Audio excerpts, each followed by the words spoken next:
Hello दोस्तों, स्वागत है आप सबका IQ स्मार्ट पे। कुछ लोगों की भैंस पैदा होने से पहले ही मर जाती है। अब मैं किस भैंस की बात कर रहा हूँ यह आपको इस कहानी से समझ में आ जाएगा। तो एक गांव था, उस गांव में दो बहुत ही गरीब जवान लड़के रहते थे। एक का नाम था राजू और एक का नाम था दीपक। तो क्या होता है कि एक दिन दोनों दोस्त इस बात पे चर्चा कर रहे होते हैं कि वे अपने आर्थिक स्थिति को सुधारने के लिए क्या कर सकते हैं। तो दीपक बोलता है कि क्यों ना हम एक एक भैंस खरीद ले, भैंस दूध देगी, कुछ दूध को हम बेच देंगे और बाकी के दूध से हम घी, मक्खन या पनीर बना के बेच देंगे। हाँ, तो राजू बोलता है ठीक है, मस्त आइडिया है, अब हम यही करेंगे। हाँ, तो फिर दीपक बोलता है ठीक है, कल सुबह चौराहे पे मिलना, हम दोनों मिल के एक एक भैंस खरीदेंगे। अब क्या होता है कि अगले दिन दीपक चौराहे पे राजू का इंतजार करता है। काफी देर इंतजार करने के बाद राजू वहाँ पर नहीं आता है। तो दीपक सोचता है कि जरूर राजू को कोई जरूरी काम आ गया होगा इसलिए वो नहीं आया। तो दीपक अकेले ही जाकर भैंस ले आता है। अब क्या करता है कि दीपक अपनी भैंस का बहुत अच्छे से ध्यान रखता है, उसकी बहुत सेवा करता है और भैंस काफ़ी अच्छे से दूध देती है। दीपक क्या करता है कि कुछ दूध को बाजार में बेच देता है और बाकी के दूध से अलग अलग मिल्क प्रोडक्ट्स बनाता है, जैसे कि घी, मक्खन या पनीर, और उसे भी मार्केट में बेच देता है। और इससे जो उसको मुनाफा होता है, उस मुनाफे से वो एंजॉय नहीं करता है, उस मुनाफे को वो और अपने बिजनेस में री इन्वेस्ट करता है और वो अपने री इन्वेस्ट किए गए पैसों से और भी भैंसे ले आता है। उसके पास पहले एक भैंस होता है, 1 से 2 होता है, 2 से 4 होता है, फिर 8 होता है, फिर 16 होता है। ऐसे करके वो अपनी भैंसों की गिनती बढ़ाते रहता है और साथ में वो अपनी इनकम को भी बढ़ाते रहता है। अब इतना करने के बाद भी दीपक नहीं रुकता है, वो शहर जाता है और शहर जाके और भी फैक्ट्रीज बनाता है। वहाँ पे वो मिल्क प्रोडक्ट्स बनाता है और दीपक का मिल्क प्रोडक्ट काफ़ी अच्छे से बाजार में बिकता है।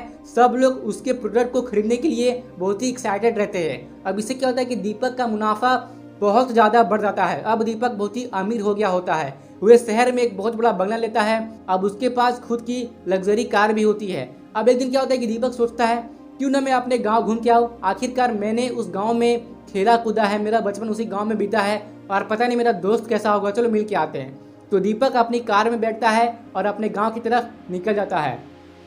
गांव का रास्ता काफ़ी कच्चा होता है। फिर क्या होता है कि एक जगह कीचड़ होता है और उस कीचड़ में दीपक का कार फंस जाता है। टायर घूम रहा है लेकिन कार आगे नहीं जा पा रहा है। तो दीपक को लगता है कि किसी को बुलाना पड़ेगा जो कार को धक्का देगा, जिससे कि उसकी कार बाहर निकल जाएगी। तो वो कार से बाहर निकलता है और किसी को मदद के लिए ढूंढने लगता है। फिर उसे बहुत दूर एक आदमी दिखता है, तो उस आदमी को चिल्लाता है, ओ हेलो, क्या मेरी मदद कर सकते हैं, मेरी कार यहाँ कीचड़ में फंस गई है।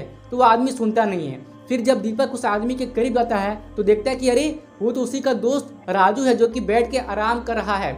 अब राजू जब उठता है तो वो इमेजिन नहीं कर पाता है कि उसका दोस्त अमीर बन भी सकता है, इतना सक्सेसफुल हो भी सकता है। इसलिए वो पूछता है आप कौन है सेठ। तो फिर दीपक बोलता है अरे राजू, मैं तेरा दीपक, तू मुझे नहीं पहचान पा रहा है, कैसा है। अब राजू बोलता है क्या तू इतने सूट बूट में, इतने अच्छे कपड़े में, ये तेरी कार है, तू इतना अमीर कैसे हो गया भाई।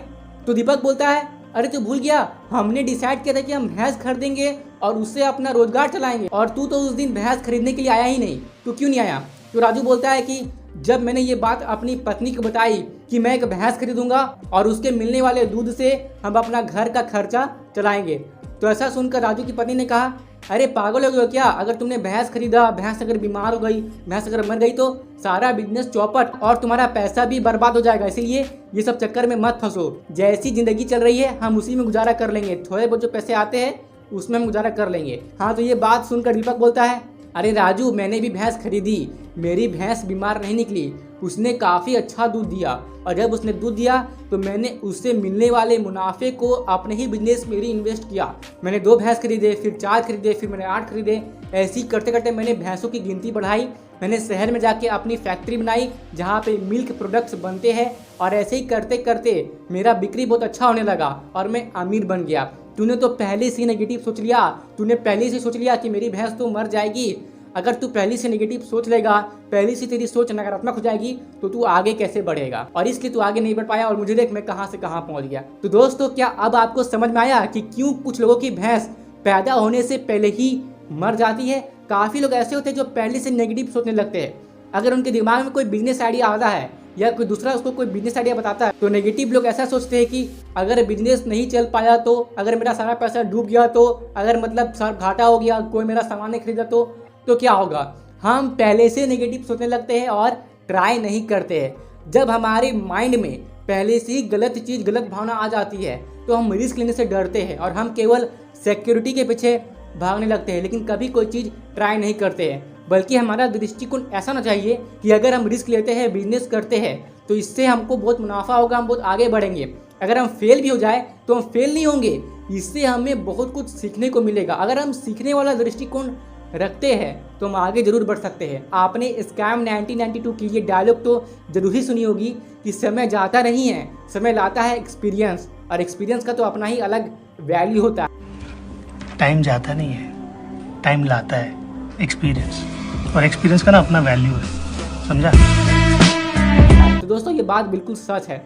अगर आपको किसी भी चीज़ के बारे में आइडिया आया है तो आप देखिए कि आप अपने आइडिया को कैसे एग्जीक्यूट कर सकते हैं और उसको रियलिटी में कैसे कन्वर्ट कर सकते हैं। अगर आपका आइडिया काम कर गया तो आप आगे बहुत जाओगे, लेकिन अगर काम नहीं किया तो आपको बहुत कुछ सीखने को मिलेगा और उसी सीख के साथ आप दोबारा ट्राई कर सकते हो और आगे बढ़ सकते हो। तो दोस्तों किसी भी काम के लिए सबसे पहले आशावादी सोच रखें। अगर आप किसी भी काम के लिए सबसे पहले ही नेगेटिव हो जाएंगे तो आप उस काम को नहीं कर पाएंगे।